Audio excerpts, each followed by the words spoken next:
no arbary tan vokatrareo mba omendray anareo zay tsara tanareo amin'ny anarako na inona na inona izany zavatra zany mandodiko anareo mba hifankatiavanareo lazao hoe amen nato tegna tsy adiniko ary mbola reko magnapoako amin'ny feon'ny fitrekako foana le teny tompo hoe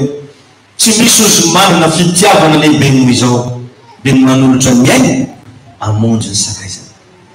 anao na tianao be karakory vadinao io ndraikindraiky zio misy fotoana mbola tafiteny mafatianao tianana ozonao fa Jesosy revana tsy mba manana feo ohatran'izany mihitsy amin'ny fiainantsika Jesosy tsy dendiana aminao zany de rehefa eo ny fofony mbola mpanota hono atsika maty hamonjy atsika ary eo zato ny lalanao ny tegna fitiavana marina tsisy ilana fitiavana zany izy koa tsy toerana misy erreur azonareo zany tsisy ilana famondram-po zany raha tsy manoloana olo tsisy ilana foana raha tsy manoloana zavatra tsy raha metsika mitsika moko magnatompo ame fotsotra ho hitanao tsara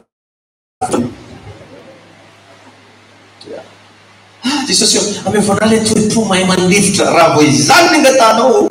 ho avy erajimoka azao izy maro moko manao fomba firesaka ohatra zany tompo ame fotsotra ny ilana fotsotra de amy zavatra mandehandeha aloha tonga de ahitsiko izy amy zavatra mahasorena de zay mandeha manitra fitiavana nandeha manitra fitiavana